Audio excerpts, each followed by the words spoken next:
What's up, you guys? Welcome back once again. I have already opened up about my struggles with trying to conceive, how long it's taken. I've opened up about the issue that we had with my husband's sperm and how we were able to resolve it. And at this point for myself, I believe I did all of the testing that I'm going to do for now. And I kind of just wanted to go into that. Now, this is going to be just what my results were, what they are, the testing I did. I don't necessarily have answers. Now, before we get into the actual testing, I think it's really important to understand my cycle. So every woman's cycle is different. It ranges from 21 to 35 days or something like that. And any range, any kind of cycle in that range is considered normal. So I have a 24-day cycle. It's not abnormal, but it's not ideal, I guess you can say. It's not necessarily the longest, let's put it that way. So generally, on average, a woman's cycle can be 28 days. That's kind of the textbook standard. So 24 days is still possible to get pregnant with. It's just, it is on the shorter side. Now, the cycle that I've had, because it's 24 days, the year in, what's it now, September, the year and 5 months that we've been trying, I've had 22 cycles. And that's obviously due to because my cycle is a bit shorter. But you know, people think that a year and a half is not that long of a time. But when you actually look at the amount of times we tried, 22 times is almost equivalent to 2 years of trying in such a short time, in such a short period of time. Now, my luteal phase, which is the phase in between your ovulation and your period, is super crucial in terms of being able to get pregnant. Your uterine lining getting thick enough, your progesterone levels being high enough. Your luteal phase ideally is supposed to be, I think, 12 to 14 days. And my luteal phase has always been pretty solid.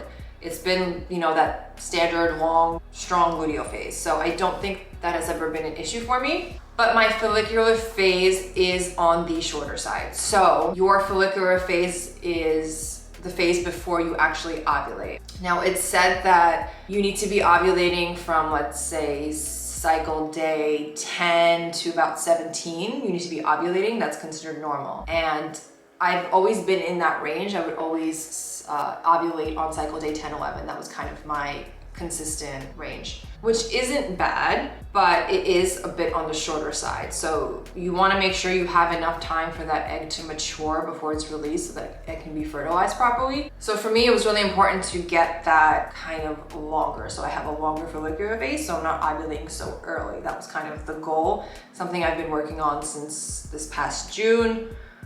Just some supplements I've been taking and some things I've been doing in the last year that I will go into in a different video, but just things that I've been doing lately to support a longer follicular phase, to support a longer cycle.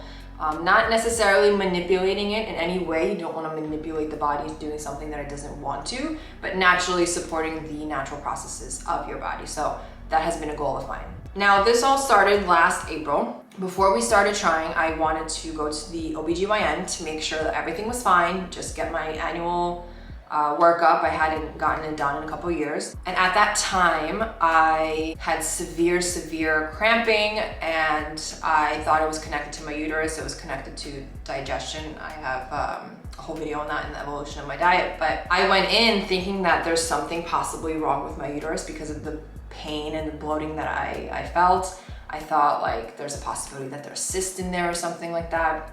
So I really wanted to go in and make sure that that wasn't the case before we were going to start trying. I remember talking to the doctor about this issue, and I said, like, if there is that possibility of me having cysts in my uterus, what is the treatment for it, like hypothetically speaking?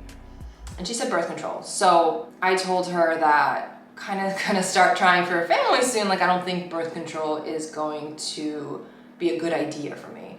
And she said birth control won't affect my ability to get pregnant. So I never went back to her after that appointment. But it's interesting, in New York, I'm from New York originally, and in New York, your OB visits have everything included. So you have the pap smear, you have an ultrasound, you have a breast exam. That doesn't exist in Florida. So I was expecting to get an ultrasound that appointment, and I had to wait. Thankfully, they were able to fit me in because it's not part of their general checkup, so I had to kind of have a separate appointment for that ultrasound. But anyway, pap smear was normal. The ultrasound was normal. They didn't actually call me with the results. I kind of had to have them for the results. They never reached out themselves, but they said everything was normal, everything was clear, there was no cysts. So awesome, great, everything's good, let's start trying. But I do think it's important to note that I went to get that ultrasound complaining with pain, okay?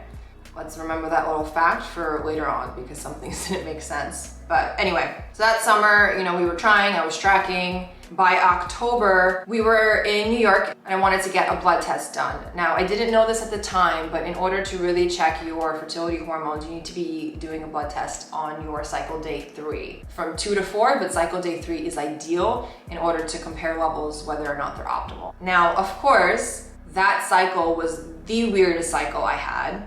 I was supposed to be ovulating that weekend, so I took tests with me, like the ovulation strips. And I think I ended up taking the blood test on the day that I was ovulating, which was cycle day 9. Like, super short, way too short. And obviously that made my period come much sooner as well. Ovulating on CD9 is not good. That's way too early. And that was the issue I was already having, and that really spooked me that month. It was only 1 month, but it was strange to get that result. And I couldn't really compare any of my hormone levels to anything because I didn't know what they were supposed to be during ovulation. So very strange cycle, not where I needed anything to be anyway, so we just kind of put that to the side. Now in February of this year, I decided to finally go see a midwife. Now I am very into the natural part of healing. I believe in doing and supporting your body naturally with as much as you can in any way. So we kind of just had a consultation, about a 30-minute consultation, and I was telling her, you know, about my cycle, about the supplements I'm taking, the things that I'm doing, that I have a 24-day cycle very consistently, like clockwork. I did tell her that my husband did not have the best results in January, the semen results, the semen analysis. And she pretty much told me that it takes healthy couples, you know, at least a year to get pregnant. And because of my regular cycle and my husband's analysis, she wasn't too concerned and just pretty much told me to come back in 6 months if I still wasn't pregnant. And regardless of whether that's true or not, those reasons, that does not feel good. I just kind of felt dismissed. Saying that it just takes a year for healthy couples just because that's the standard, it's not very comforting. It's incredibly frustrating. And I had way more than 12 cycles by February, so it felt way longer for me. Yeah, kind of just left defeated. Didn't feel like I was able to get anything more from it, which was very unfortunate. But so in March, we were in New York again, and I decided to do an ultrasound in New York. Now, this time I went the reason was for infertility. And on the report from that ultrasound, that report said, mildly prominent ovaries with numerous bilateral follicles. Clinical correlation for polycystic ovaries is recommended. My question is, did I develop this in the last year, or because I didn't go for that first ultrasound for infertility, that they weren't checking for it? I don't know how ultrasounds work. I don't know if they're specifically only looking for things, or I thought they just generally look at everything because it's just one local place. I don't know. But in April of last year, I went for pain and there was nothing, like everything was completely normal. I even called them again because they never sent me an actual report. They just told me on the phone that everything was normal. So I said, can I get like an actual written report so I can compare? First, they send me pictures of the actual ultrasound. I'm like, guys, I can't read this. You don't have like an actual report. And they still didn't really send it. Just somewhere on the ultrasound, it said normal. Very, very strange experience. But yeah, that was concerning because I didn't know if I just wasted a year of not knowing something that I could have found out a year earlier because they missed something, because they did not do what they were supposed to do, or I don't know. Very confusing. I didn't know what to make of it, but that was March. So then in May, I decided to finally do a blood test on the actual day that I'm supposed to, so on cycle day 3. And so I do the blood test. I do want to just point out, lab ranges, like the range of normal for lab results, is so broad. And I don't even know if doctors truly look at everything as a whole. They just look at what's abnormal or out of range and kind of make their assumptions from that. I do think there's a huge difference between normal and optimal. You could be in the normal range, but you could be on the lower end or you could be on the higher end. And how are you comparing that to each other? What are the ratios to each other? I don't think it's as simple as like, okay, if it's not a red flag, then you just forget about it. But what do I know?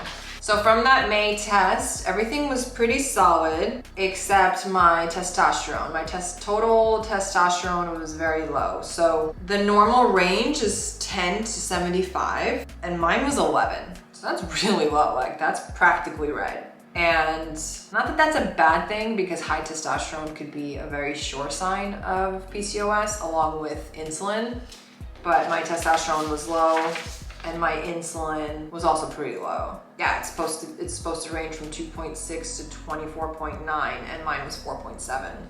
So that's decent, I think. Now, what really made me concerned, this is technically in the green separately, but there's a resource I have where I was able to compare the actual results of my test and what is the optimal range for them. Now, your LH and your FSH is super important, the ratio of it. Now, on cycle day 3, your LH and FSH should be a 1-to-1 ratio, and mine was not. If your LH to FSH is your follicle stimulating hormone. So if your ratio is 2-to-1, meaning your LH is double your FSH, that can be a sign of PCOS. Mine was the opposite. My FSH was pretty much double of my LH, and that can be an indication of diminished ovarian reserve, which is never a good phrase to hear when you are trying to conceive. That freaked me out a bit, not gonna lie. Coupled with the results that I got from my ultrasound back in March,